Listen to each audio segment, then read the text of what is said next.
You are listening to a Reverie original podcast.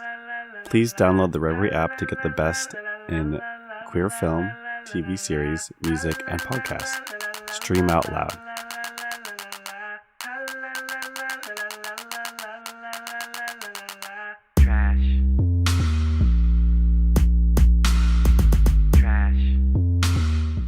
Hello, everyone.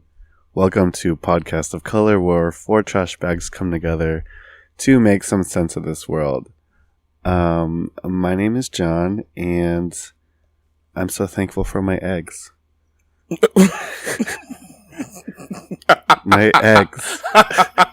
My bacon and eggs. Bacon and What's your favorite color? Cloud. Favorite app? Upside down text generator. I love it. Yeah. Icon. Audrey Hepburn.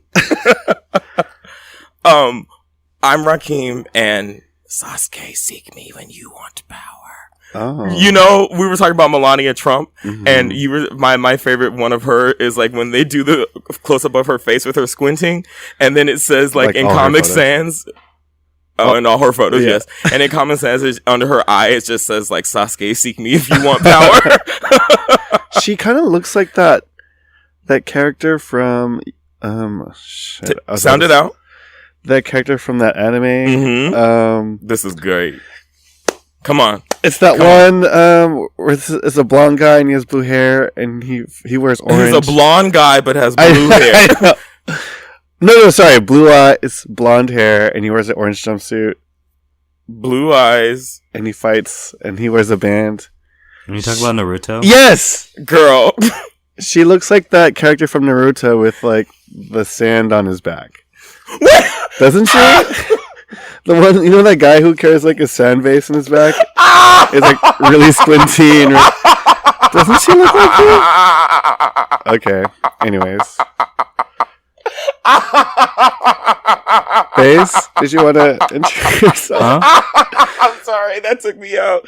You say she looks like Gara? Oh my god, I was with like the eyes. Oh wow. Okay. Oh, that was the funniest thing you ever said. I'm just confused and I don't know what's happening. Oh man. I'm sorry. Don't apologize at all. So how are y'all? Hi, I'm good. How are you? Sorry, that was amazing. Sorry, that was a journey. That took me forever to I don't know why it took me forever to say Naruto.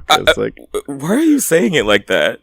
Whatever. Okay, it's fine. You know what? I'm not going to do this because, you know what? I'm not going to Because nobody cares. Yeah. And honestly, John, look, I've realized too that every time I say something about John or Renee, their little like stands come in my Twitter mentions, so I'm just going to shut up. Especially Renee stands. They love to. Oh, girl, they are protected. They're Renadiators. Renadiators. Yeah. Oh my they God. do not play around, but they fave. Like at all. You know what? I think it would be so dope if like I'm just really glad our listeners can recognize when abuse is happening. Oh my God. And they we've taught them well. Trying to defend us. So you're saying that this whole show for you was a cry for help this whole time? Sometimes. They should do like a Vogue video with John where they just walk around and ask you questions and see what you say. Oh yeah. What's your favorite Speaking color? of questions. Oh yeah, sorry. What's our question of color this week? Well, in honor, well, not honor, I guess in recognition of the holidays and in recognition of still Ariana's number one bop so far. Number one grande. Number one grande. What are we thankful for? I'm going to say the same thing I say every year. I am thankful for I'm thankful for my family. I'm thankful for my friends. I'm thankful for all the great art opportunities I got to do this year. And I'm also thankful for all the key changes in Love on Top. And in Jesus' name we pray. Oh.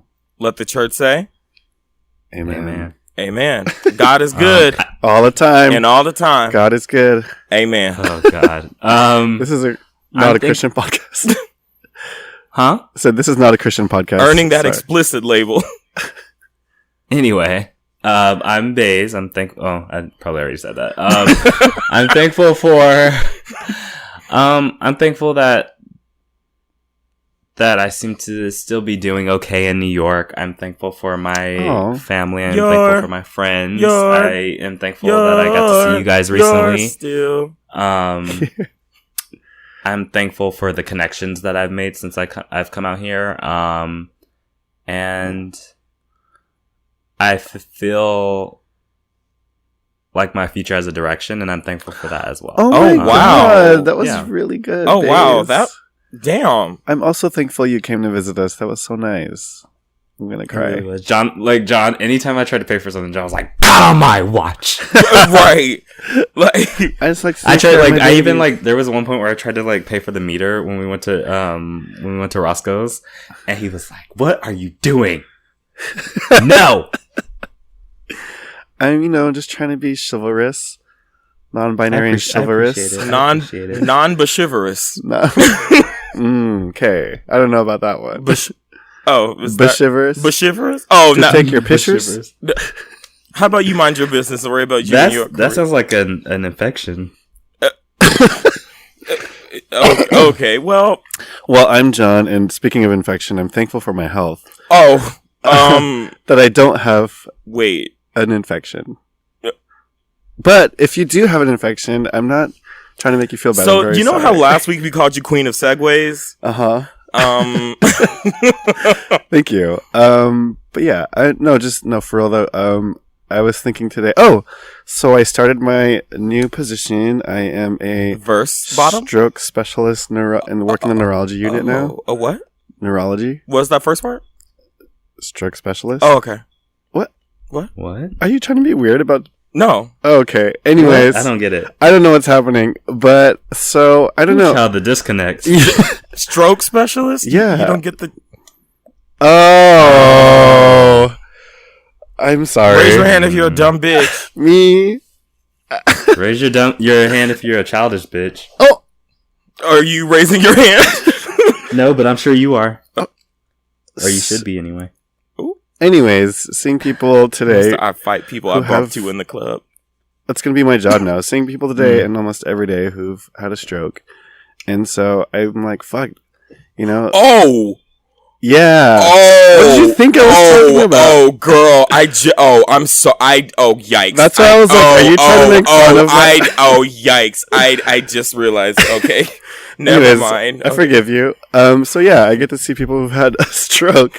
And so inside my head, I'm really happy that I guess, the people I know personally and myself has not had a sudden life-changing, acute incident like that. A stroke is very serious. Depending on how severe it is, you could be paralyzed or, 1 minute you're just walking around having a good time. Next minute you have a stroke out of nowhere and you're quadriplegic. I'm like, fuck, this is so sad. And so I have to be thankful, regardless, whatever higher being is out there. I'm just I'm really grateful that I am not, I haven't had a stroke. Wait, how do you deal with working in that environment, mentally, having to be around that? That is a loaded question. Oh, is that a discourse? I'm sorry. Yikes. No. Okay. But short answer, I do smoke. I mean, if things. Anyone's listening to this from my job, stop listening. But I do partake in some herbal refreshments. Oh. So, Yeah, we love that helps. Yeah, we love a naturalist queen. Spring water. Mm-hmm. So our fourth trash bag is not here today due to lots of things going up out there. I can't believe how bad the air is. But what do you think Renee is thankful for? I think he would admonish us for even speaking of Thanksgiving. Actually. Oh, that's true. Yeah, I was literally about to say, first of all, how dare you? It's first of all, we're not mention. Why are we doing a Thanksgiving fucking question of color? Oh, that's right. Did we not even do you not remember last year? Yeah, you know exactly what he would say. We were doing the podcast last year. I remember when this happened. The iconic battle, Davies versus Renee. Do you not remember that? I remember it. Oh man, that was we were shook. Like, girl, I was shaking too. I was like, should I edit that out? Bass was like, it's my turn to talk, right? I'm talking, right? So why are you? I'm like, okay. Right. Anyway, okay, John. Clearly, because John clearly doesn't remember. Okay. No, I'm remembering now. I'm having a flashback. I think I just tried to forget it. Oh, like most so of my that's yikes. That's what I think Renee would say. Anyway, that's I think that's accurate. I think that's gonna about cover in the blood. Intro covered in the blood. God damn it. Covered in the blood of Christ. Hallelujah. Hallelujah. All right. Hallelujah. We'll be back. Huh? No. You're so dumb. You're a mess. Thank you.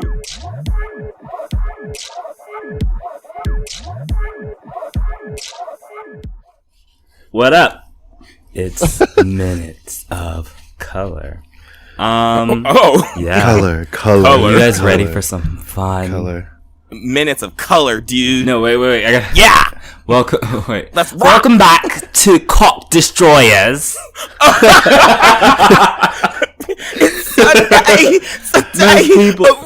Most people have rest on Sundays, but not me. If you guys haven't, please Google Cock Destroyers. It's these two like blonde British porn stars with gigantic breasts. Who just do random videos. On top like of there's one of the women is like in like a one piece lingerie thing and is walking in like 6-inch heels like on a hill in the woods. And then what? Oh, go ahead. And then there's another video of her like walking, like just walking down the street at night. Like they're so weird, and they call themselves like cock destroyers, and it's just It's just entertaining, very entertaining. Do you think that like, so they're obviously like sex workers, right? Mm-hmm. Mm-hmm. Do you think that their clients like will see that and will think they're not as sexy? No. Or do you think they're still... They love that shit because they see that video and they're like, it's going to be a small feet bag, but you don't mind. And they go, yes. I wonder if that Why would they be turned off by it? Putting up... They love it. I wonder... Well, you think that character is the same character they're using for like... I don't know. I just don't get why they would be turned mean? off by it. What I don't know. What is it about the videos that would be like? Because they're just literally talking dirty in these cameras, and then to me, it's not even dirty. It's just funny. That's what I'm saying. It's funny. I don't know if like... Okay, but you know what? Most sex stuff is funny out of context. Yes. Like, even looking at porn scenes, are you laughing when you're jacking off most of the time at a lot of these things? No, you don't think they're funny when you're jacking off. But like, I have sometimes. Sometimes. Like, in front of the porns I'm watching, they're not like making jokes. Like, well, actually, yeah. But here's the thing, though. We're queer. To like, that's what I'm saying. To like straight dudes, is this sexy to them? Dudes, and to like, and I'm sure the people that mostly order them, or like, or like older white men, that's and true. like stuff, like to them, oh my god, they probably see their titties, and they hear them. I'm not saying that word on air. The destroyers, the cock destroyers. And then they. Like they hear that and like their dick probably just like immediately gets hard. And I know that video where she's like, but not for me. Like I know she's talking about. So the video's her like talking about how like she usually like everyone else gets to rest on Sundays, but not me. And she's saying that, and she's getting fucked while she's saying it. So it's funny because her voice is shaking as she's saying it. And the best part is you can like hear her getting fucked too. Like if the video literally sounds like. Today is supposed to be a day of rest. Stop. But not for me. Stop it. I don't want someone to turn to this podcast and like, what is happening? John, are you not a cock destroyer? Are you not a proud cock destroyer? Why would you turn this on me? I feel so attacked. Don't you enjoy destroying cooks? I can't right now. I can't wait to put their heads over Renee for the preview next week. For this week. I'm such a bright shade of red right now. I can feel it. A little bit. What is that? What is that? I haven't seen the movie, but what is that? Star is Born quote. Which one? The one about 100 people in a room. Hey, If she turns her, I mean, that's a. No. Okay. And It's you fine. go, Wait, which one are you talking The about? one, there can be 100 people in a room, or Oh, well, that's not a quote from the movie. It's something she just says in an interview. oh, is it really? Yes, Yeah. she just goes, there could be 100 people in a room, but it just takes one to believe in you. And then so she said it in every fucking interview, so people on Twitter, like, made that video of, like, that minute-long video of, like, her saying it, and Bradley Cooper's, like, response to it. Oh, That wasn't from the It's I movie. not forgot from why I the even movie. asked that. I had like a joke going, but it's fine. We can move on. So that'd be enough of the cook. We'll be moving on. God. We'll be talking about. Well, actually, cock is like a It's also like a what? What? That word! Like, we're supposed to be talking about current events. We are, and cock is always on the list. God, where shall I begin? Little Takashi has been arrested and may be going to jail for life, honey. What is Life. going on? You are going to jail! Period! Wait, what did you do? Him and his 9 Tray Gangsta Bloods, which I guess is what his gang Wait, is what? called, have been arrested on conspiracy of racketeering and firearm offenses. Wait, what's racketeering? Girl, I don't know. It sounds like something out of the 20s. It sounds That's when you like play tennis I don't really know. fast. Sweetie. It sounds like some like Lucky Luciano's type shit. I don't know. Like, hold on, let me just be sure that that's not like child smuggling or It's something not. because we're making That's not what Okay. it is. That's not what it. Then they would say like transportation of like a minor or something. Racketeering sounds like a mode in Mario Kart or some shit. I'm just like, what is this? Apparently, they've been involved in like a bunch of robberies and shootings and assaults around Manhattan and Brooklyn. So Damn. let's hope this is it, guys. Let's hope. Are you guys excited? I'm still trying to figure out. Okay, racketeering is when organized groups run illegal businesses known as rackets. That's not real. Or when organized crime rings use legitimate organizations to embezzle funds. Okay, that sounds about right. Got it. Okay. What do I feel like? I feel like he should have been in jail. Is he the one that worked with Nicki Minaj? That was like, Yeah. Okay, yeah, he should be in jail. It's shitty that he's not going to jail for that. Yeah. For the, you know, Look, the like. I'll take anything. Let's just get him in there. But bye, bitch. Jim Acosta. Well, CNN has dropped charges against or stopped suing. I guess is what it is. I guess they can't press charges against them, but they are we're suing the White House for taking the pass. God, one day I will be press able pass. to say a sentence fully. Revoking his press pass, and the White House has backed down and they gave it back to him. So he is now once again allowed to attend press conferences. And if you guys don't remember, huh? That's a good. Oh, go ahead. That's I was good, just gonna say, if you guys don't remember, he was the victim of the White House doctored Jesus. I'm so tired, you guys. The You sound correct. the doctored video the White House put out about the woman being karate chopped by him. Yeah. Anemone. I think that I was doing bass stuttering. Wow. So we're just making fun of me now. That's cute. Thanks. Oh my god. Oh my god. Well, You're I had so sweet. Well, I had a stuttering problem when I was little, so. Oh, okay. So I guess that just makes it all better. Thank you. That's like, well, you were racist first. No, I think that it's good that he gets his press pass back. If I were Jim Acosta, I'd say fuck that bitch and not go anyway. Like, and then you have to go back in there and then act like it's all cool. Like, fuck that. But they're really good about that. Like, even when you watch press conferences and you see Trump kind of dismissing them or calling them out, like calling them, there was one reporter he called racist because she asked if his nationalist comments. Remember when he was at a rally and he said that he was a proud nationalist? Yeah. A female reporter asked him about that and was like, do you think that like there might be like some white nationalistic ties there? And he was like, no, that's a very racist comment for you to make or a very racist question for you to ask me. And, you know, I don't feel that way. And just to be nationalist is just to be like really into the country and blah, blah, blah. And like, he kind of like was like shitting on her a little bit. And she just continued on with the next question. So I think that they're really used to being treated like shit. No, but that's where I'm just like, it couldn't be me. Like, I feel like it takes a special type of person, like, to be able to do that. But it's also like, I don't know if those are the type of people that I feel like need to be doing the job though, because it's like, because a lot of times what they need to do is push back, and like they don't do that shit, and that's what's annoying. But it's all about access. It's all about access. But I feel like this is gonna be him when he walks in.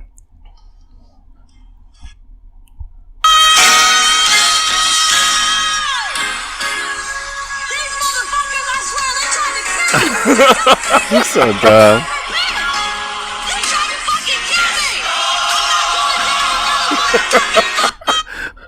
Wait, somebody added a chorus to that? Yes, there's like a gospel church thing. I can't. That someone added to that. Did you guys see the video that I posted on my story of the little black girl dancing to the song from A Star Is Born? That video takes me out every time I see it.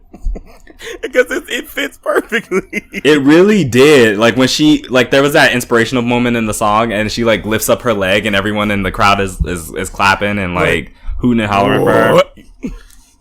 I thought it was real I love cute. when people do that. Like, someone once did it to like one of my favorite vines. It's like that girl who's doing like the dev drop. She's like spinning, but it's like in the arms of the angel. Oh yes. Yeah, that's a good one. Yeah. Okay. Do you guys care about Iggy Azalea and Bhad Bhabie? AKA the Catch Me Outside girl? I don't, but I know that there's a very large percentage of our audience that does. Wait, do you think that? Who's the other person? The Catch Me Outside girl. The Catch Me Outside girl. What's her name? Bhad Bhabie? That's her? Bhad It's like Bhabie Bhad is her name. Barbie, but like there's no R in the Barbie and there's an H after the Oh my each B. god. Mm-hmm. Yeah. That's really her name? That's her name. That's the one she's 15. Let's keep in mind, this is a 15-year-old girl. Oh, she's 15? 15, yeah. Oh my god. And she's having a fight with Iggy Azalea. Yeah, she threw water at Iggy Azalea at the What's the tea? The girls are fighting at the Fashion Nova launch for Cardi B's collab with them. That's the most ghetto shit I've ever heard in my life. Yeah. I guess Iggy had said something about her. What does this say? She said that water at her. Danielle Bregoli, which is Bhad Bhabie's real name, couldn't sell a ticket to any of her shows, and Bregoli responded by saying, "Don't talk shit on the internet, Iggy. You a bitch. Just mad at a 15-year-old. At 15-year-old outsold your ass." Well, we know she's not in school. Well, facts are facts. Yeah. I mean, I just like them both, so watching them fight. Did you watch the video? No. So Bhad Bhabie. Sorry, this name. Bhad Bhabie walks by and throws a drink at Iggy, and Iggy kind of like has a delayed reaction. Like you can see the water hit her hair, and she kind of just like looks around and is like, "What?" And Bhad Bhabie is being pulled away by her people, and she's screaming at Iggy and calling her a bitch and all this other shit, and she's being pulled away, and Iggy's just kind of like staring, like she could just see her in the distance, and she just looks really confused by what's happening. She's like, what the fuck? Yeah, she's like, what? I mean, that's appropriate. That is just so funny to me, because it's like, imagine just like being at a party and then like a 15-year-old and you're just like, what the fuck? Did a child just throw a drink? Who is this? Yeah. Oh man. And then I know she posted a video talking about like she doesn't give a fuck because like she's a child, and I'm like, girl, well, like the fact that you're posting a video means that you give a fuck. The odd thing to me is just that this was held in a club in LA, a nightclub. And it's a Fashion Nova I'm just like, how did party. this little girl get in there? I mean, yes, we know that celebrities get in frequently to things, but like this is a high profile event. Like you don't want that kind of smoke. You don't want that kind of attention on you. There was a white gay at the door that let her ass in because he stands her, and that's exactly how she got in. Like there was some, and like now he's probably in his Grindr profile, like met Bhad Bhabie or like or whatever. I would be really embarrassed if I was Fashion Nova. Really? Really? This is a come up for them. This is great. For that girl, Bhad Bhabie, to be at their show? Yes. Fashion Nova doesn't have a good reputation. Sweetie, this is ending up on the Shade Room after a Fashion Nova event is on brand. That's probably what they plan. Oh my god. Are you kidding me? I'm sure Mona Scott Young was trying to get like some kind of something filmed there. I guarantee you some scene from Love and Hip Hop was filmed at that event. I guarantee you. Yeah, didn't someone's wallet get stolen at that event? Like a celebrity's wallet? Yeah. Oh, really? Yeah, I forgot. I read it but I didn't recognize who the celebrity was, so I didn't even bother to follow the story. That's so funny to me. That doesn't surprise me at all. That your wallet gets stolen at the Fashion Nova event. Could you imagine? Yes. Can you believe? Yes, actually. Oh, girl, man. I'm going to the Fashion Nova event. This is just white on white crime, honestly. And it's just like these white hood rats always fucking going around. Yeah. Like, can't be in public anywhere. God damn it. We need to fucking make laws so that they can't own land or do anything like that. And then we need to make sure that no one ever allows them to talk about the systematic oppression that we did. God damn it. Because there's only 2 of them, right? So they just ruined the whole fucking race. Got to get rid of all of them. I mean, it's like, Bazaar has an event, and Nicki and Cardi B have a fight. Fashion Nova has an event, and it's like Iggy Azalea. Could you this is the low budget version of Cardi versus? You know what I Nicki. mean? Like this, It's is literally like Kroger brand. I'm having these 2 side by side. Are like, what is happening? Like, wait, what did you versus say? The What man did you that say, she tells Rakeem? me to look out for. I said Kroger brand. Nikki said this Kroger brand ass fight. It's like It's the Up and Up brand. me versus the man that I have to look out for. It's just like that. Why? Wait, why did she throw the drink? That's the question. I told you it's because Iggy said that she couldn't sell tickets to her gigs, and Brigoli.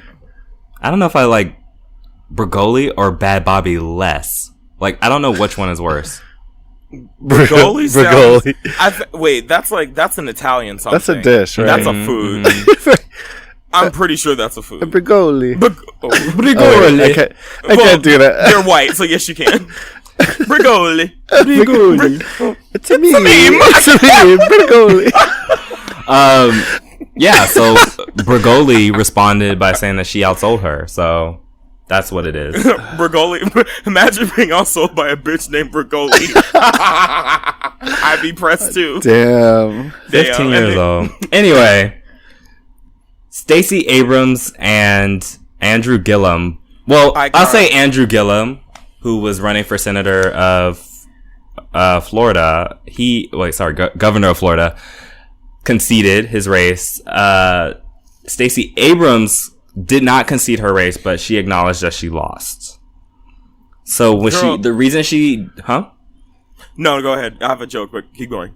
So the reason she didn't concede was that she didn't feel that she lost legitimately, but she acknowledges that she lost because obviously there was a lot of voter suppression happening here.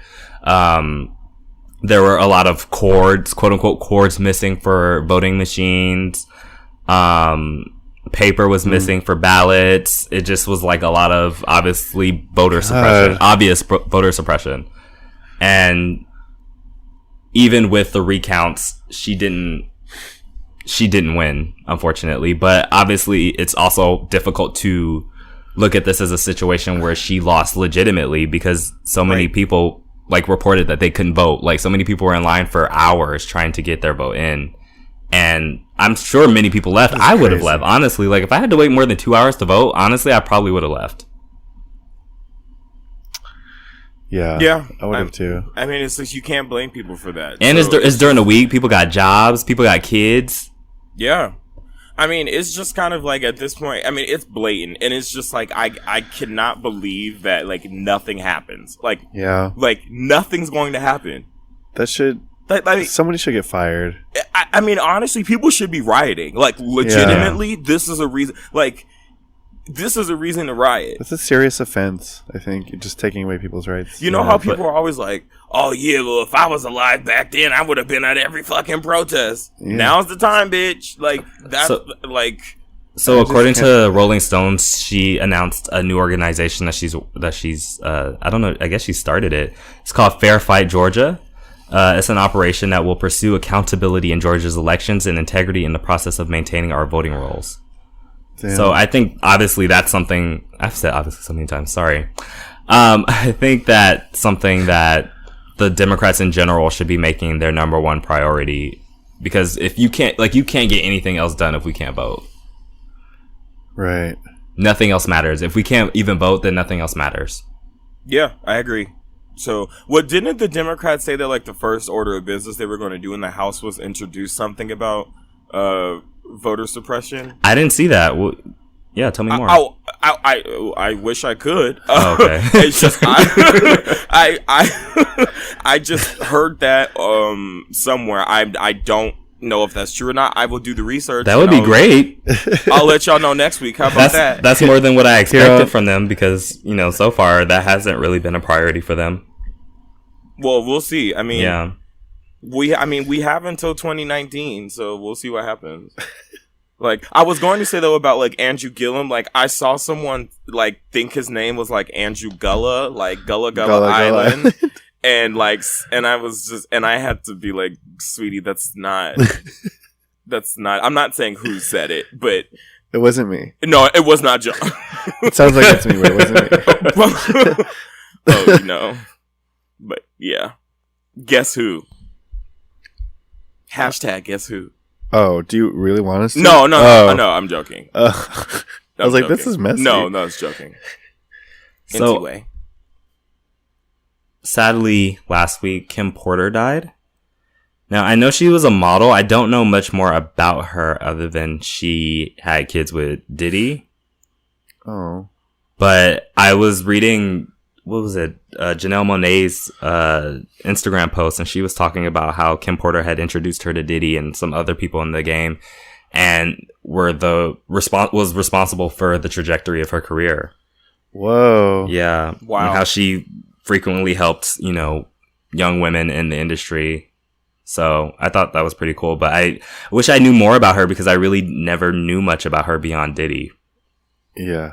But honestly, I didn't know who she was until this happened. Or honestly, like, is that bad? No. Oh. I mean, that's just sad that how it just adds to the fact that, yeah, she's not getting recognized. Well, yeah, I mean, that's what I was going to say was I didn't know that. And it just sucks like when stuff like that happens because it's always like especially with women, like this never happens with men, like, right. Yeah. Where women are always, when even in death, like it's like they're compared to their husbands. Like I remember when she did pass away, like all of the Twitter like headlines were always like, oh, like Diddy's wife or like Diddy's or like mother of Diddy's children or something. Yeah. And I'm like, okay, what was her name? Like, right. And so it's just like I can only imagine like what that feels like if you're the family, like having to deal with that and then dealing with all that bullshit on top of it. Like, so I hope that the family is getting the help that they need and are, sticking together. And yeah, because and it seems like she was really well loved. I'll say that because I've seen like nothing but like positive things coming out about it. So that's like reassuring. One conversation that's been, well, not really started, but continued because of this is Black women's health and the disbelief and dealing with disbelief from medical professionals. Damn. Yeah. A lot of Black women, and I was just reading so many stories from Black women who various ailments, talking about going to doctors and sharing their concerns with their doctors and having the doctors just kind of send them home and say, it's just this or it's just that.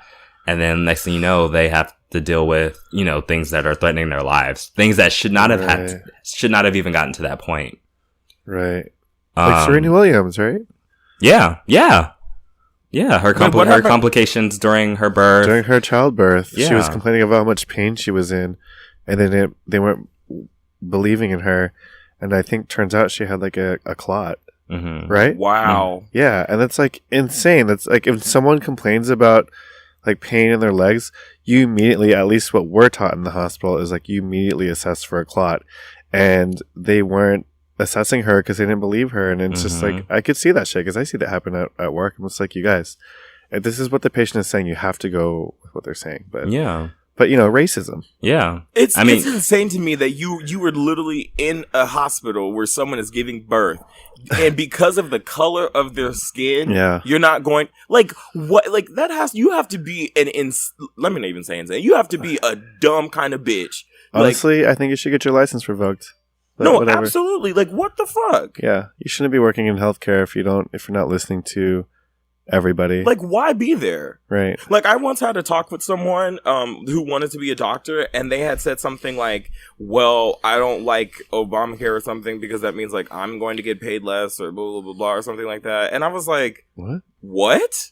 I was like, why are you becoming a doctor then? Like, yeah. I was like, I was like, even if that is, at that point, I was like, I didn't know anything. And I had said, like, even if that was true, like, you're still making more money than the people that you're helping. Mm-hmm. And all that means is you're just not going to be able to get a fucking yacht. You can still live comfortably in a nice big ass house. And you're probably going to find some boring ass white blonde girl to marry you because you're a straight Christian dude. Like, also, those aren't the right reasons to get into healthcare. No, that too. Yeah. And so it's just like you're talking about like struggling and shit like that, and you're not even taking care of the patients. And then that's how shit like this happens. Yeah.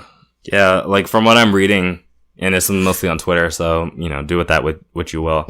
It's being said that her doctor ignored a lot of her symptoms and ignored what she was telling him.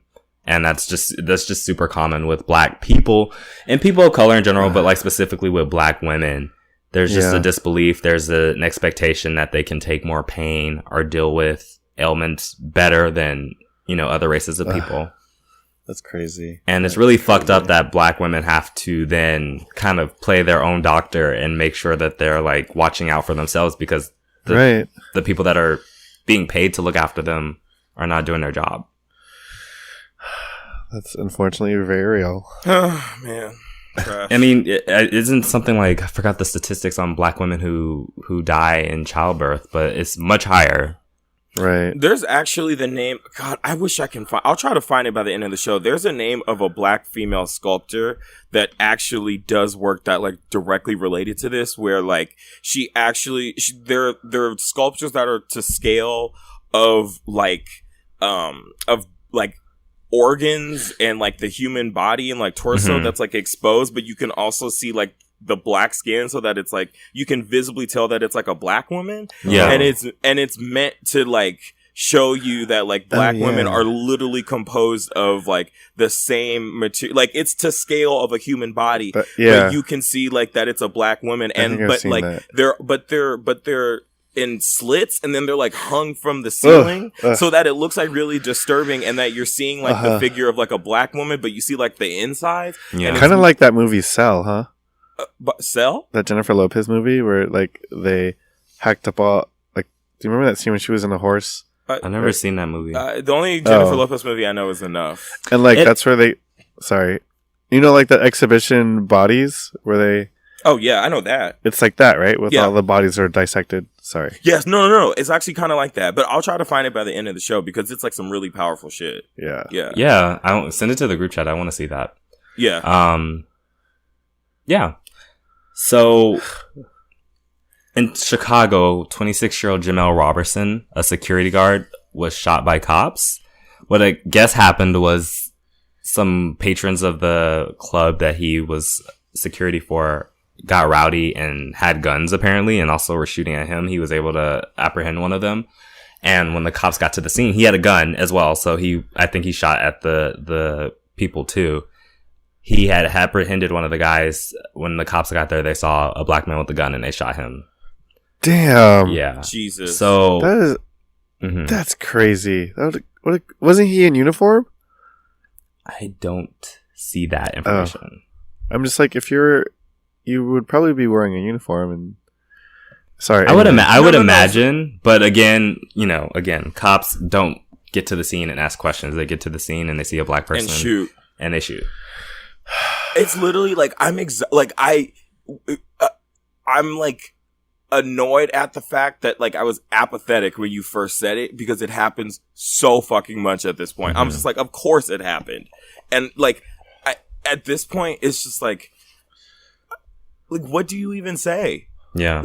What do you say? Well, what I was going to add to that is that he's like, this.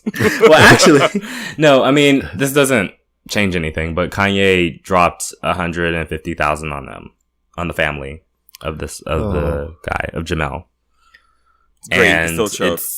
It's caused a lot of conversation about, whether he is turning himself around Pharrell has come out and said that he feels like Kanye is our brother and we should forgive him and we should watch out for him because he's our brother at the end of the day. Wow. So what that means is I think y'all should forgive him because I still talk to him normally and want to be able to do it publicly. Well, that part. I think this is a good thing. I think it's really good that he did this. I appreciate that he did this. I'm sure the family appreciates it. They're also suing the police department. Good. They're suing the officer personally. Good. But I still don't give a fuck about Kanye. So I hope that his family is able to do something with that money. He has a 9-month-old son. So I really hope that that goes towards him. And I hope that I don't want to say benefits from this because, you know, you don't want to benefit from your father's death. But I hope that he has a much easier life than his father did. I'm really glad that happened, but I just feel bad for the other families, I guess. Like, whose child this has happened to, because I don't know this, but I don't know, has any other celebrity done this for them? Do you know what I mean? I mean, it happens frequently. I don't want to, like, say that it happens for everyone, but I think it happens a lot. I think people are usually a little more quiet about it. Yeah, that's true. I just feel like everything Kanye does at this point is just going to be a series of events to try to get black people like him again. And if I look at it like that, then I don't care. Yeah. Wait, speaking of Kanye, did you guys hear that him and Kim Kardashian hired like private firefighters to save their portion of the wildfires that were happening in SoCal? Wait, save their portion of the wildfires? No, not their portion, but like help out with it. Of like, because their area was like getting burnt down. That's good, right? Yeah, that's good. Is that not good, John? No, I'm just like, I just thought that was interesting. That you're saying that they hired private firefighters to help put out because the fire it was in the like area. their affected. It was like their neighborhood. Well, were they supposed to send it? Like, no, it just sounds like. Well, I thought the opposite like opinion I've heard of that article was that like it's just like the rich helping out richer people because it's not like he's helping anyone else during these wildfires. Okay, yeah, but it's a fucking fire that's about to like. Okay, my studio's at my house. I'm gonna hire fucking private firefighters too. Like, duh. Yeah. Like, would you not? But I mean, like, is he helping folks out in like the Bay Area who's going through the same issues? He's Kanye West. He's not. That's not his job. His job is to make music. Okay. Like he's not a humanitarian. He's a I don't know. idiot. This is probably one thing I won't shit on him for. I definitely think it would be great if he did, but I also don't expect much from most rich people. I expect them to look out for themselves, and who knows? Maybe if I had their money, I'd be doing the same thing. I don't know. I mean, would it be great if they were doing more to help everyone else? Yes, but I don't know. Like we can make that argument about like literally any celebrity. So I'm not gonna like harp on Kanye. I mean, I get that he did that, but I could say like, why didn't Dakota Fanning do anything? Okay. Didn't Russell Crowe get dragged for like crime? No, it wasn't. It was Gerard Butler. No, it was one of them white men who did a video of himself outside of his burnt down house, and he was getting dragged on the internet for it.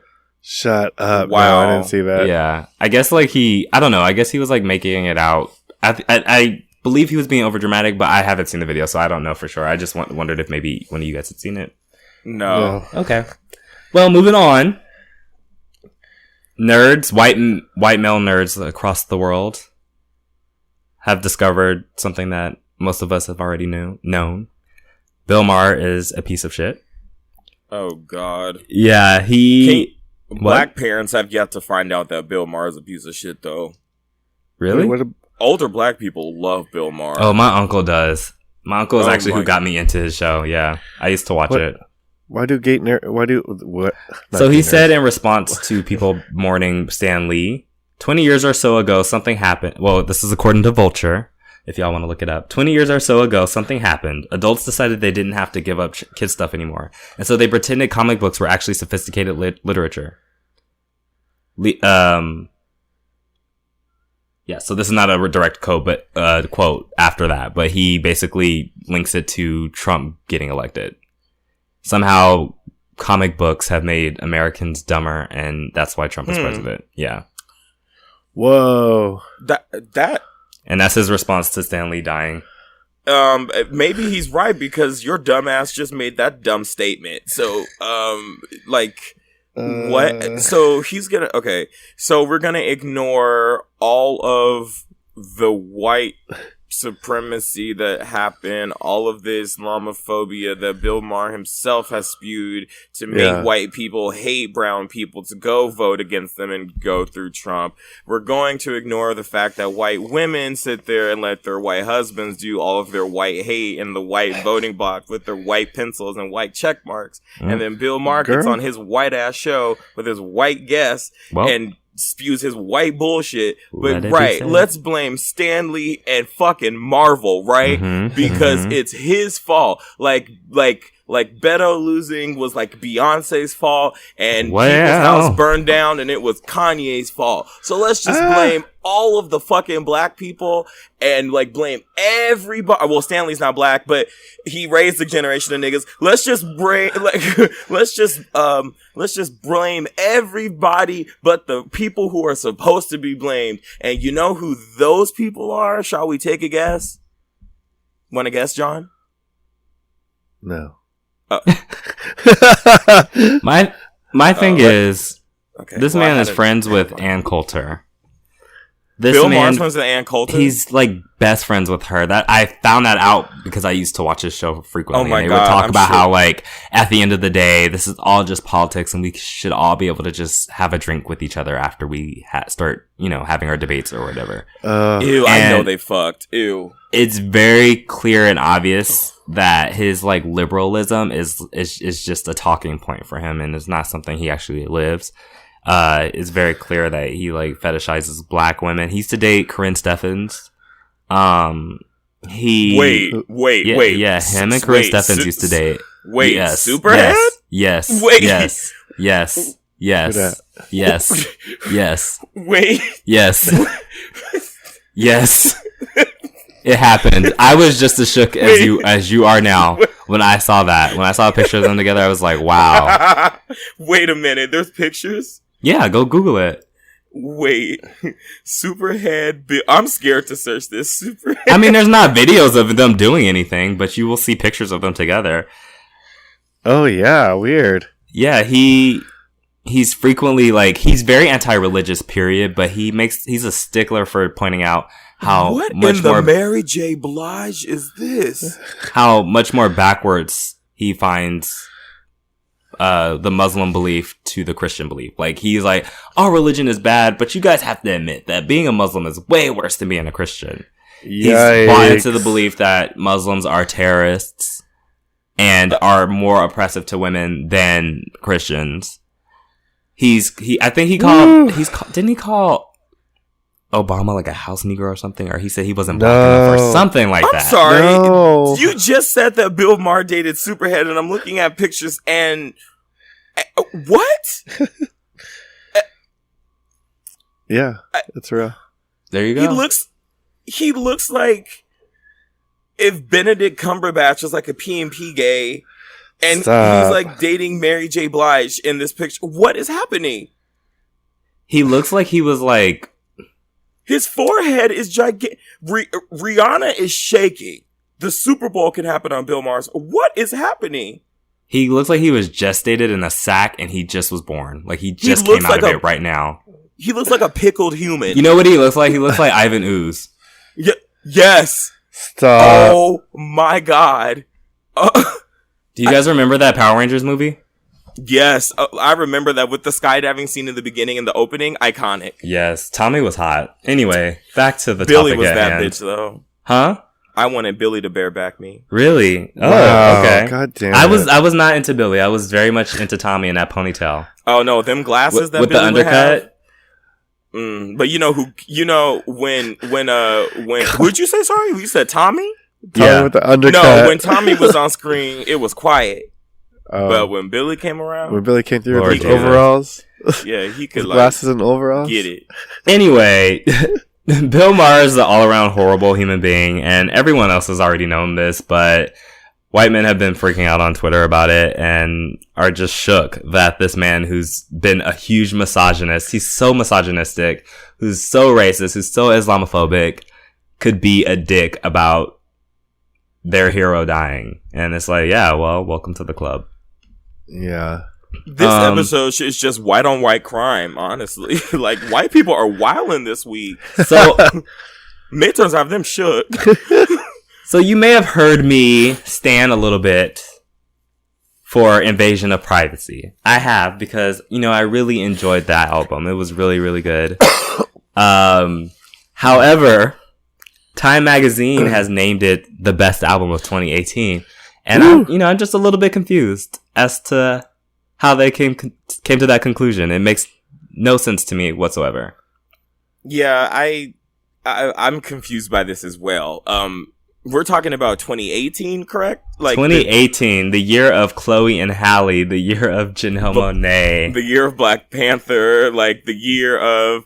I was gonna say Everything Is Love, but I actually no. We all know. Look, as fans, we can come together and we can say that that is not a Beyonce album, and so it does not have to. It doesn't count. Yeah. Negro Swan, like even Joyride came out this year. Oh, like okay.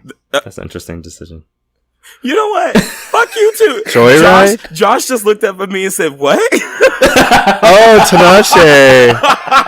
Tinashe. Our sound engineer just looked at us like, "What are you?" Like, do you guys know who Neo is? I don't know if it's Neo or Now. Oh, no, yeah. Oh. Like that album.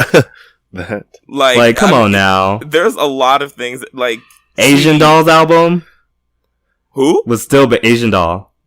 It's problematic, but she's problematic for that name probably, but her album was better than Cardi's. Honestly, the Coachella album that I have from Beyonce, like from her live performance, came out this year too. That I got, like, it's Invasion of Privacy is a cute girl, but she's not any of this other stuff. Like the Kim Petras Halloween. I was gonna say that. I mean, I'm so glad you said it, Dave. Problematic, but is there a lot? Normani's 3 singles. Trina's album. Mariah Carey's new album. Caution. Like, come on now. Sweetie, it's not it. Like, what's next? The City Girls? They got the best album too? Who? They got number 2? One more time. What? No, say it one more time. I said the City Girls? No, the City Girls album that I like came out last year, not the one. No, but this came out this year too. Okay, well, never mind. Everyone's just doing like albums back, like they're not even waiting years anymore. Cardi got her next album coming out soon. Wait, Sweetener? That's Did Greenlight come out this year? What? Did Greenlight come out this year, or was that last year? Greenlight last year, huh? You're talking about Lord? Yeah. It's called Melodrama. Oh, right. My bad. Melodrama.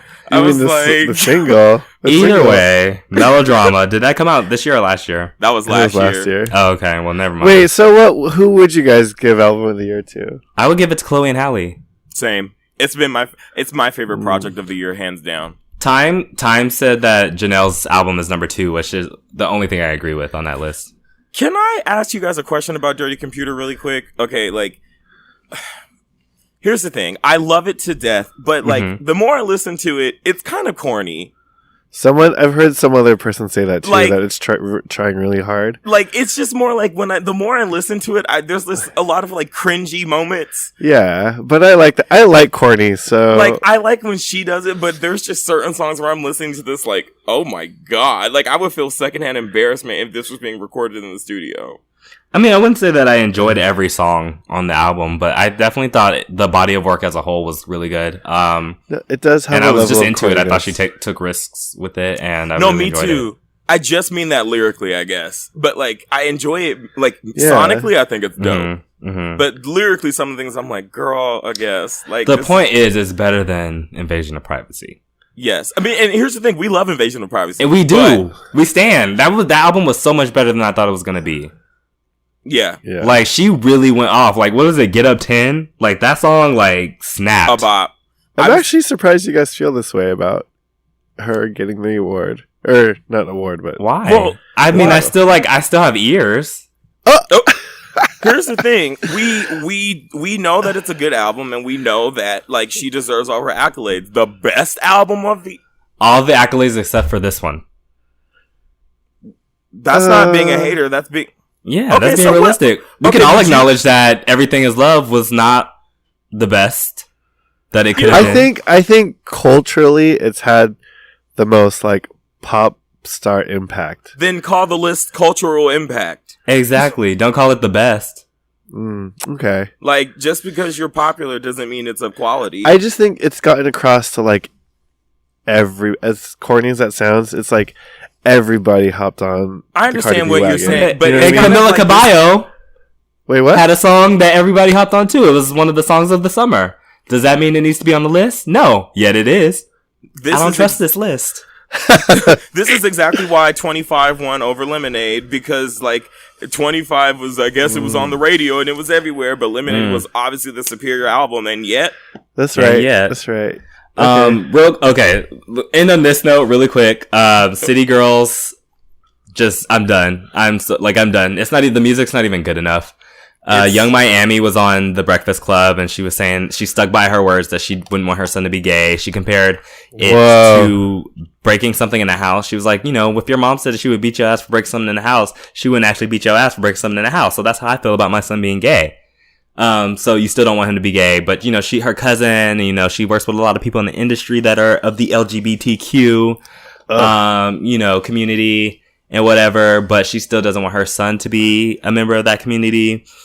So she can choke. That sucks for JT. Hopefully when she gets out, she separates herself from her and gets her own thing. Cause to be honest, Young Miami's voice irks the shit out of me anyway. Wait, is Young Miami, is she the one that can't rap on beat? No, she's like, oh, I can't even mimic it. I don't like her voice. Like, sounds so whiny to me.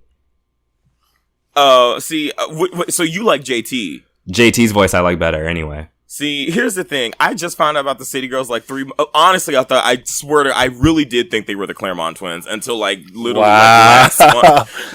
How when the Claremont twins had bleached themselves into oblivion? What? I said, how is that the case when the Claremont twins bleached themselves into oblivion? You can't even see them no more. They look like Casper the Ghost. Because aren't one of each of them set in jail? Like at the yes, that's true. That is. Right? No. The Claremont twins are not. Neither one of them is in jail yet. Oh. One of them will be. See, I just remember knowing that one of the City Girls was in jail, and I remember hearing about something about the Claremont twins in jail. Yeah. And so I just had assumed they were like the same thing.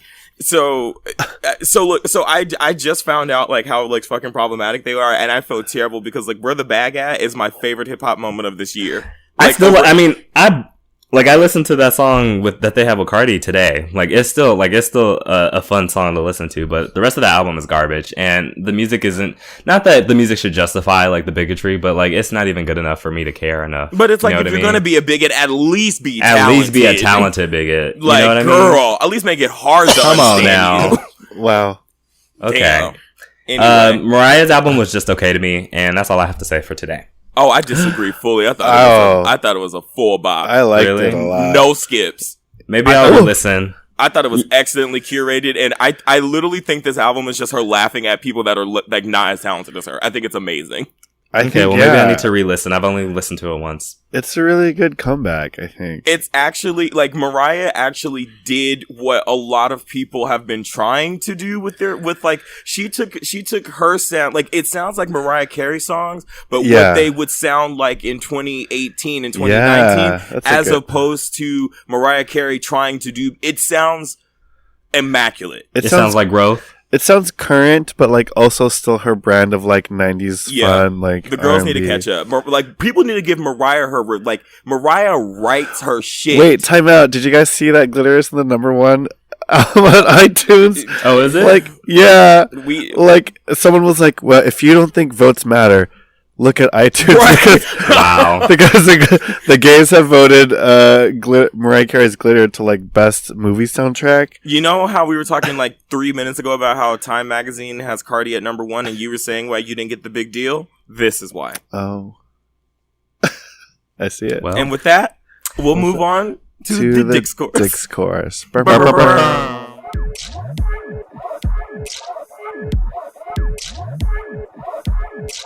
what up? We're back.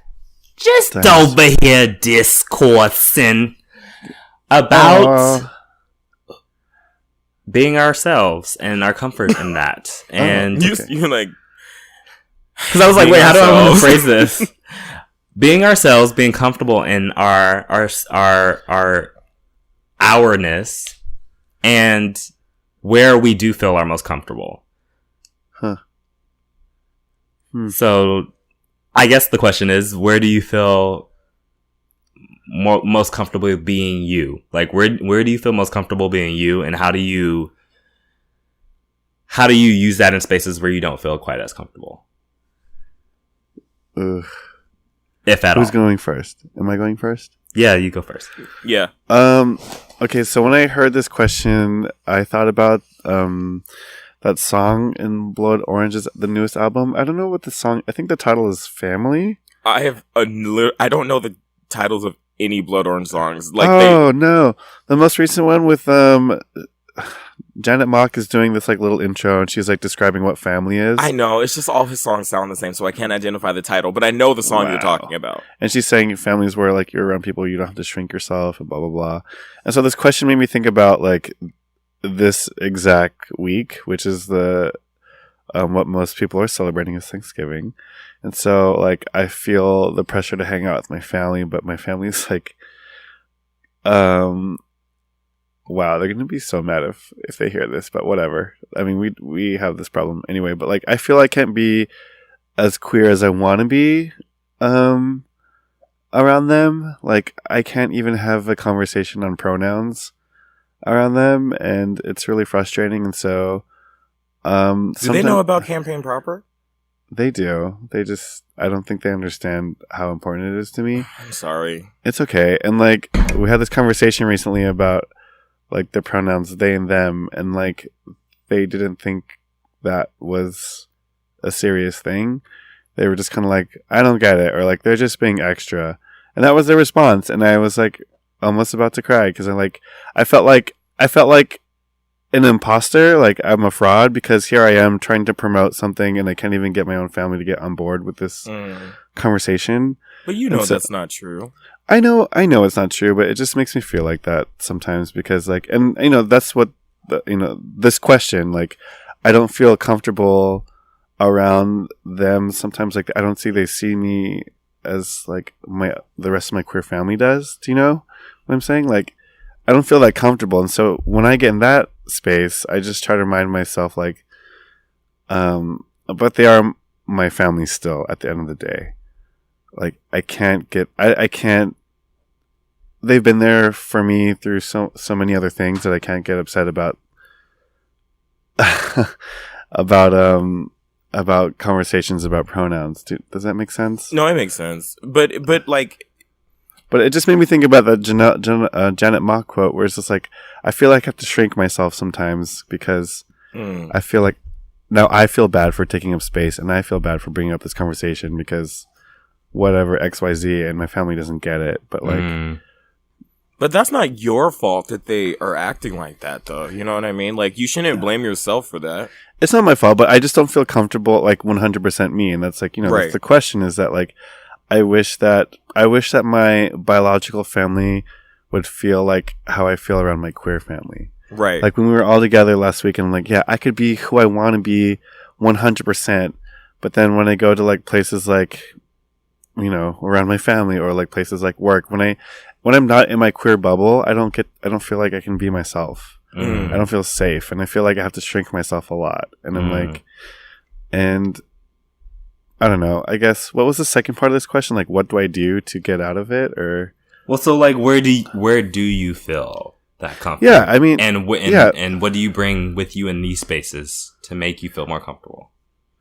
Okay, I like that. So, I mean, like I said, I feel more queer. I mean, I feel more comfortable around my queer family. When I don't have to shrink myself, when I don't have to feel weird, like where I don't feel like I'm performing, you know, where I have to like, you know, one of my pronouns are just he, and then when you look at me, it's just like a regular boy.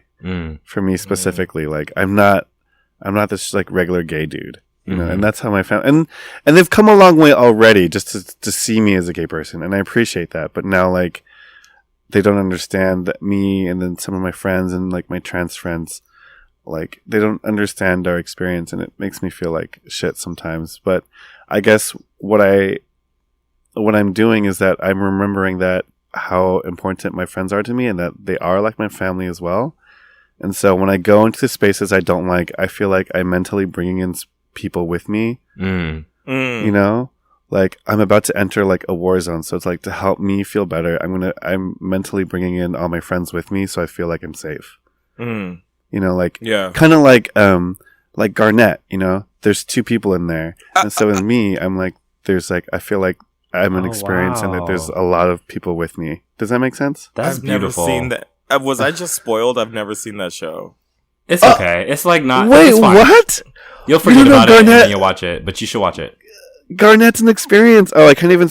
I don't even want to tell you now. Oh, I'm a little upset, actually. No. Oh, I'm. Yikes.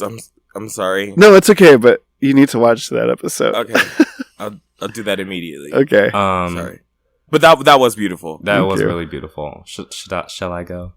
Yeah, of course. Well, first of all, I want to apologize for that crash. A mouse walked up in my house. Bitch, you didn't have to spill all your tea, but okay. Listen, you know what? This is New York. Everyone on the ground floor has seen a mouse. Listen, you guys should commend us for keeping it together that whole time, because John is over here talking about this like serious ass shit, and then Bass just texts, "Bitch, a mouse just ran up in it." Bitch, that mouse was like, "And what is you? What is you? And who is you, Chiron? Where do you feel comfortable, Baze? Bitch, not in this house anymore." Bitch, and now I'm looking at a giant centipede too that's on my wall. This time to move. Oh no, it's time to move. They taking over. You know that Patti LaBelle video? Y'all gonna make me lose my mind. Up in here. Up in here. Lord Jesus. I actually hate insects. I also hate rodents. So I'm not in my most comfortable space right now. But where am I most comfortable? It's really funny how that works for me, because it's not something that, like, I guess I would say my home generally, but I'm in here and I'm like recording, and like today, like when we were recording the Minutes of Color, like I was like so unsure of myself, and I kept stumbling over my words, and I was just like, oh my God, like I sound so dumb, and like I'm overthinking everything that I say. And so it's weird when it happens for me. There's some days I could be at work and I feel like that bitch. You know what I mean? Like I just feel like confident. I feel like not like I'm better than anybody else, but like I'm the best me. You know what I mean? And nobody else is that. Nobody else is that.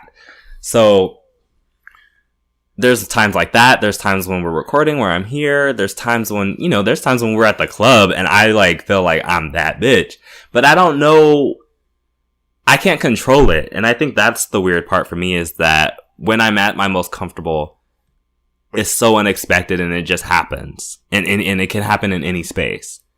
You know, there's times where I can be in a party and I'm just like schmoozing, like, you know what I mean? Like a fucking hostess. You know what I mean? Like, I'm like just good at it. But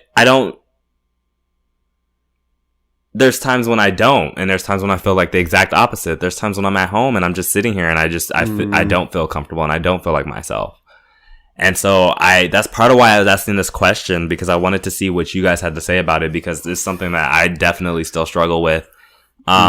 Just even like, just all day today, I've been like, in my head, I'm just like, Baze, like, you know, like, it's okay, you're fine, But I'm like, the other voices is like, you're not good enough, you're not smart enough, you're not funny enough, you have nothing going for you. You know what I mean? Like, and there's just those competing voices in your head. And so I think I'm still struggling to find out how I can take that comfort and bring it with me in times when I'm not feeling that comfort, because I don't necessarily know what it is, because it happens so randomly. Bring us with you. Hmm? Bring us with you mentally. Take a little John, a Rakeem, and Renee, and bring us with you when you're not feeling like that. Yeah, that's true. You know what you should do when you feel like that? You should read the podcast comments. That's what I do. No, like is that real? We get dragged a lot, girl. No, like the reviews of the show on iTunes. Oh, I thought you meant the comments. You know, like, on SoundCloud. Oh no, you know, like the meme fighting with us. you know, like the meme like with Mufasa, where it's like everything the light touches, and it's like, what's that over there? That's SoundCloud. We don't read those. No, I get dragged once. Me and Baze get dragged weekly. We get dragged, SoundCloud. but Rakeem gets dragged the most, I think. I get dragged the most out of everyone on SoundCloud. But you know what? Like, I mean, the thing is, everything I get dragged for, I normally say I don't care when I'm saying it. So, anyway, nothing I get dragged for is like, let me shut up. Yeah, before you get dragged. Answer the question. So wait, but I edit the show, so that might not even be in the episode. I'm sorry, Baze. Were you done? Are you done? Are you done? Before Rakeem, are you dumb? Are you dumb? Are you dumb? I guess I'm trying to think of a situation, because that's what I've been trying to do, is think of a situation in which I'm bringing it with me. No. Yeah, I guess I'm done. Go ahead, Rakeem. I might have something later.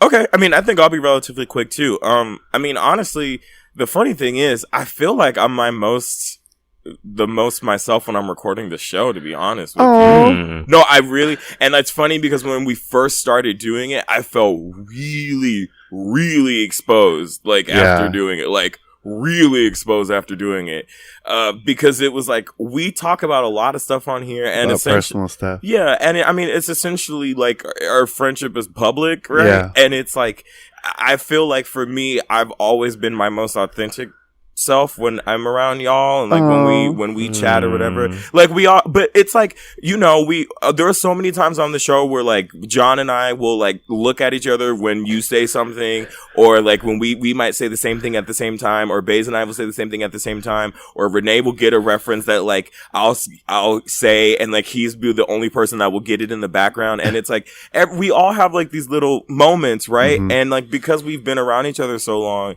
I feel like at this point I don't, like, you guys know if I'm annoyed at something, you know if when I'm like in a good mood and whatever. You guys know when I tell you if I like someone that you're probably gonna be like, okay, girl, give them 2 weeks. Like, there's like, and so you didn't have to agree.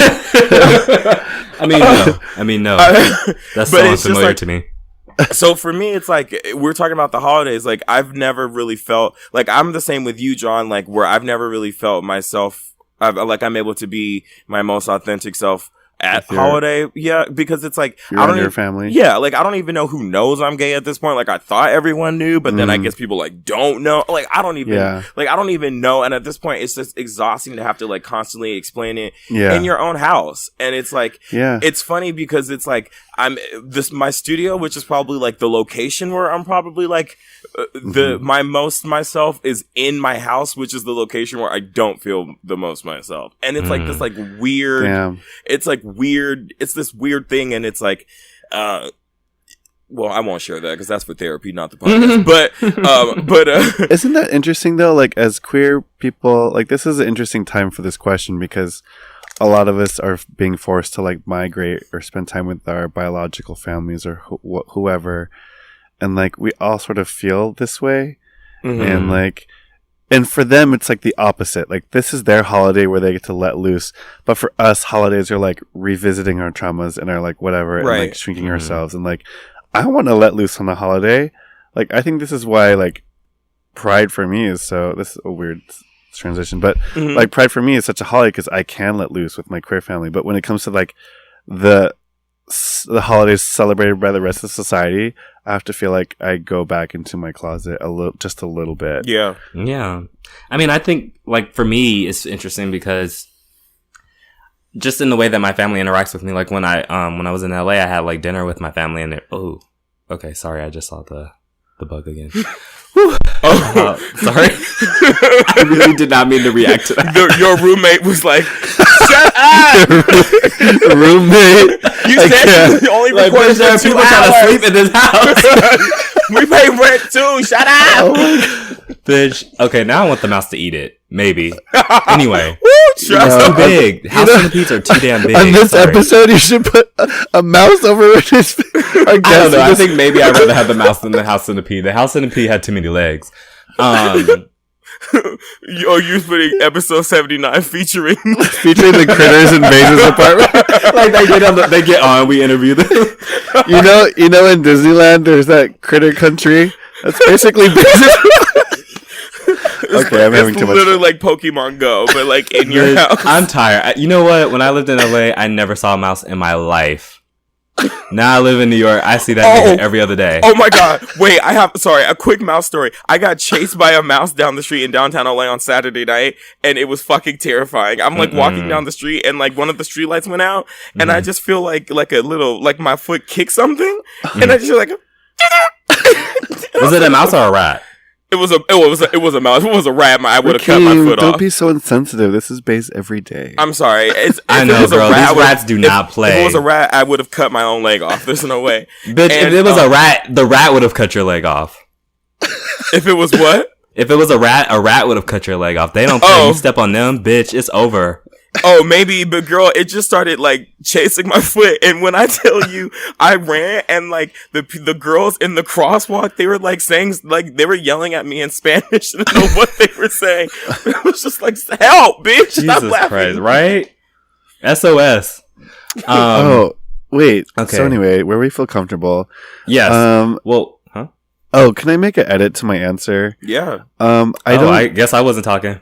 Oh, no, actually, I wanted to bring you up, Baze. So that makes it even better. though I said queer spaces, I don't feel 100% comfortable around like a lot of men or like masculine energy because there was an incident that happened last week where Baze and I and a few friends were at a gay bar, and so my question to this, we were meeting. A friend of mine brought a few of his friends over, and I've never met them before. So I introduced myself. Already trash. Girl, when unvetted white gays are brought over to me, I immediately shut down. I was like, I don't even care anymore. But see, the thing is that their friend was POC, right? So I don't care. Okay. If I don't know the POC, I don't trust it. Period. So I was like, okay, so my friend, like, if, they gave them, I feel like, this person will be harmless. So, Rakeem, I was just like, initially when we were talking, I asked what their pronouns were. Mm-hmm. And this guy was like, oh no. He's like, well, I have a penis. So like obviously. What? Yeah. And I was like, oh, I didn't know you had a penis. That's none of my business. Okay. And he was like, well, obviously, like, my pronouns are him, his. I was like, well, this is not what I asked you. Yeah, I was like, and also, I don't know that's obvious. Like, people look at me and assume that, my pronouns are him, his. And he was like, what, do you have a vagina? Like, he literally, like, I don't know, like, Baze was talking to one of our other friends, and then Baze can see me, like, physically shaking and, like, becoming angry. Like, my voice is like, so, like, I didn't have to mentally take Baze with me. He was actually there with me. And, like, he's like, calm down, John. Like, or you took Baze to tell you? I didn't tell him to calm down. No, Baze, no. To fight. You told me to calm down. Yeah. Baze was like, do you need, what did you say? It's like, do you need me to jump in or something? I was like, no, okay. I was like, okay, that sounds. I was like, no, I got this. But, like, sometimes no, girl, that didn't even happen. I was jumping in and you said you got this. You put your hand on my knee and calmed me down and were like, I got this. So I let you have it. Yeah, but so to my answer to this overall question again, like, sometimes I don't feel comfortable around just men in general because I don't, or gay men specifically, because I feel like they aren't, they don't really stand up for anyone else but themselves. Oh, I agree. And, like, this was last week, so to me it's personal. It's Trans Awareness Week. Today, by the time everyone hears this, it's TDOR, Transgender Day of Remembrance. Wow, I butchered that. But, like, it makes me really sad that people in our own community, like, even though I want to like you because I know you're queer or gay or whatever, but I can't automatically because I know chances are you probably don't give a shit about trans and non-binary people. Does that make sense? You know how before we've talked about the difference between gay and queer spaces? Yeah. Like, that's what that is to me. Like, yeah. But I think that goes to a few different things. Like, to what Bae said, like, I don't hang out with unvetted people. So it's kind of like, you have to do that to, like, keep your own space. Yeah. You know what I mean? Like, your own space kind of, I don't know why I'm doing like these hand movements over my head and shit, but like, you have to do that to keep your own, you know, energy and all that shit right too, because it's like, that's important also. Like, I think it's important that you set those spaces for yourself also, you know, like there was, oh, sorry, go ahead. Oh, no, I was just gonna say, like, if you have rituals that you do or something like that, like, that's important. And, like, you can set, like, little guidelines for that, too. Like, so one of the things are, like, one of my rules now is, like, if I don't want to do something, I'm just not going to do it, and people will understand. Like, or, like, if if I don't want to hang out with someone, like, I'll just straight up say, like, I don't want to hang out with you, like, or whatever. And I'll be like, it's like, it's not because of you or whatever. It's just, I don't have the energy right now or something like that. And, like, I think it's important that we, like, set up these little, like, checks for ourselves too. Oh, what did the rat pop? I'm staring at this nigga dead in his eye. This it was the rat. It's a mouse, girl. We don't have rats. rats. I thought he was connecting. I thought he was wowing that at your moment. I'm sorry. This bitch keeps coming out. Why is it coming out? Because she don't want you to receive what I'm just giving you. The devil's busy, girl, but guess what? I'm getting mousetraps tomorrow. Episode 79, the mousetrap. What I was gonna say to add on to that was like, so even after we left that bar, there was this one gay. I mean, I called him a white gay, but I guess he was Latino, but I think he was still a white gay. Oh yeah. He like immediately he was like talking normal to his friends. Somebody asked him to take a picture, and he was like, "Oh my god, girl!" And I was just like, "No." Yeah. And I just turned. Did you see me? I completely turned around and just I was like, "Y'all hear something?" And that's how I do. That's what I do to protect my own energy. Like, I'm like, you know what? I'm having a good time. I'm out with people. I don't want this to ruin my night, especially because, you know, I'm here with my friend, and this is my last night here in LA. You know, and so like, I mean, and even in spaces not like that, but I'm still like, if I'm trying to have a good time, I'm trying to have a good time, and I'm not gonna let you ruin my good time. So what we're not gonna do is I'm not gonna engage with you, and you can be uncomfortable with it, and whichever mutual friend decided to bring us together can be uncomfortable, but I'm not going to be uncomfortable. So I'm just going to ignore you, and then I'm just going to continue to, you know, put out positivity and good energy. Yeah. And what I was saying before about like being around my family, before I was interrupted by Miss John. Sorry. Was that it's really quick. You're good. Was that like my family doesn't even realize like when we went to girl, you don't get your fucking foot off this couch. Sorry, I can feel it. What? Oh my god! Can you let Baze talk? So, can you get your foot off the damn couch? Sorry. Keep going, Baze. Sorry. The ghetto child. Sorry, his foot was literally like under my ass in the couch seat, and I was like, "Is that an earthquake? Like, what's going on?" The level of unprofessionalism. I know, I'm including myself in this because there's a mouse, and I have made this mouse a part of this episode. Lord Jesus, I'm sorry, listeners. I'm so sorry. I know. But yeah, what I was just saying was that my family asked about you guys. They're like, "Oh, boys," but even never John? once asked about Mark. And then nothing. Nothing. Rakeem said, "Even John." Like they asked about me. Well, he was the only other boy that they met. Sorry, not boy. You don't get the joke. It's fine. I'll explain later. Oh. Yeah. So they asked about you guys, and at no point did they like ask about Mark. Oh man, I'm sorry. And so it's just interesting that that is something that like continues to be a thing. Is that it's like they don't Mark, think I'm that sorry it's homophobic, but like listening. by ignoring me, by ignoring my partner, you're still right making Fuck, it. Baze, that sucks. I'm sorry, Baze. How's Mark? We'll ask about Mark. Yeah. He's good, but but that's the point, and that's something that is like a huge thing with being around your family around this time and being comfortable. As I do definitely feel that where I have to compartmentalize myself around my family. When that happened to you, Baze, What? Oh, sorry. When that happened to you, Baze, what did you do to remind yourself, like, or to feel better about it? I just left. Okay. So Yeah, they were like, oh my, they were like, oh, where are you? Where are you going? I was like, oh, my friends they're waiting for me. They got as much. They lucky they got as much time as they did. But yeah, I was like, okay, well, it was great seeing you guys. And they're like, oh, hopefully we'll get to see you before you leave. And I'm like, yeah, let's plan it. Hey, girl, bye. Bye. The way I was phrasing that question, Baze, is like, what can our listeners do to also when they're in that same situation? That's and they're like, really well, Baze left, so I'm leaving. Leave, like JoJo.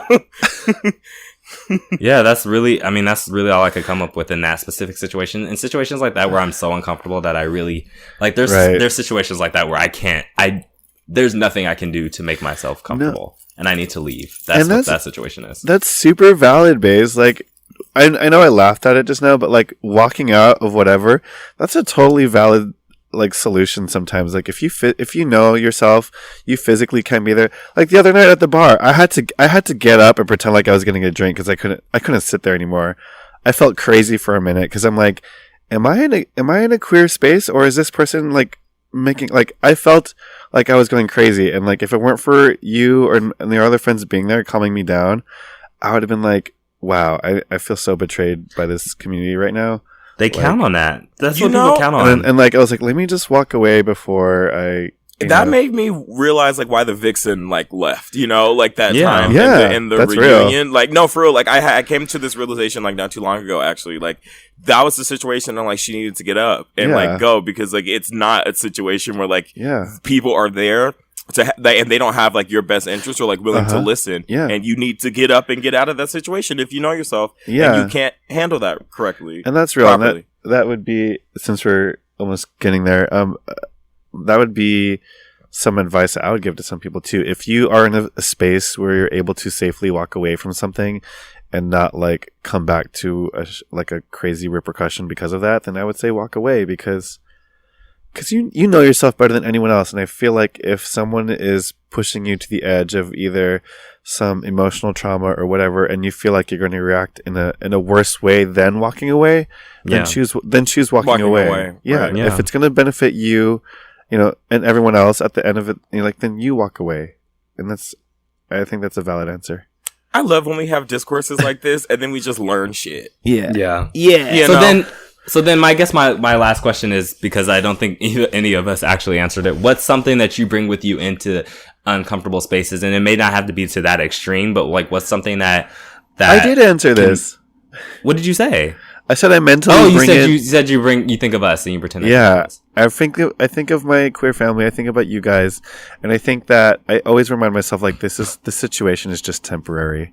Like I only have to be here for 10 more minutes and then I can like vent to my other friends about it. Honestly, CBD. Like I'm not even joking. Like it But that's what you bring with you? Yes. What is CBD? Like vaping? It's like weed. Oh, like weed. It's like weed, but without the THC. I'm not even kidding you. Like it helps me with anxiety. Like you have no idea. And or like if I'm going into a place where that's going to happen, that's what I do. But maybe substances aren't the best advice for the listeners. Thank you. I know myself. Thank you. So maybe. So that's for me and my black ass. What if you couldn't bring CBD? What would you bring with you? Before you were a weed smoker, what did you do? Sorry. Actually, I forgot. I actually listen to ASMR. Like that's what helps me a lot. Actually, like there's a lot of like in my phone, I have a bunch of like saved like guided meditation videos, and then I also have one that's like white noise or whatever with people like whispering over it and shit. So that's what helps me. I would say that my thing is faking it. My thing is like acting the opposite of how I feel. And it's funny because I'll be with people and they're like, oh, like you seem like so like I mean, I've spoken about this before. I'll seem like completely confident and I'll be like, oh my God, I'm so dumb. That was the dumbest thing I ever said. And I'll be like overthinking everything, but like outwardly I'm just like, yeah, whatever. And I think that for me, I mean, we talked about this in the coping mechanism episode, I guess, this is sort of talking about that a little bit. That's what I use as faking it. I'm still, and this is probably why I need to be in therapy, but I'm still searching for ways to be my most authentic self in spaces that I'm not always necessarily feeling most comfortable in. And not necessarily just like, and I'm not talking about like, obviously there's spaces where you're not where you're not safe. And so maybe you can't be your full self in that moment. But I mean, I'm not necessarily talking about that. I'm just talking about in spaces where I feel uncomfortable. I'm still trying to figure out how to be comfortable, I guess. But I think in a way, Baze, like faking it, like I love how Baze's answers are either walking away or faking it. But anyway. Gemini. Yeah, Gemini. Two-sided snake. What's it? I think faking it requires a certain skill base. So, but like, good for you for doing that. Like, it requires patience and. One time. I know. You know what? Yeah, it requires patience and a lot of skill to fake it. So I wouldn't downplay your faking it. That's really important too. Because I mean, if faking it is going to get you through it and also like make you face like less repercussions than being honest, then just like fake it. You know? Yeah. Okay. Well, with that, we're gonna wrap up the episode. It is Thanksgiving, so I guess happy. What's the indigenous? Is it indigenous people? How about just have fun with your family or whatever, and enjoy the days off work? And if you're not spending time with your family, this is really hard for some folks. Spend time with your queer family, and if they're not available, I hope you're taking.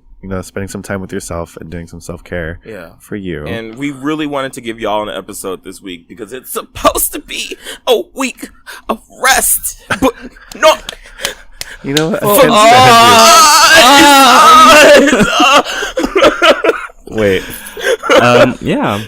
And also, by the time everyone hears this, again, it's Transgender Day of Remembrance. If you can make it to your local transgender vigil, there's one in LA at the Jeremy Hotel. If you're in Long Beach, it's at Harvey Milk Plaza. Wait, tomorrow as in Wednesday? Oh, sorry, today. If today is in Tuesday, November 20th. Just if you want to, show up for your community, I'm sure there's something going on in your city. So, or just, let say hello to your trans and non-binary friends and let them know that you're there.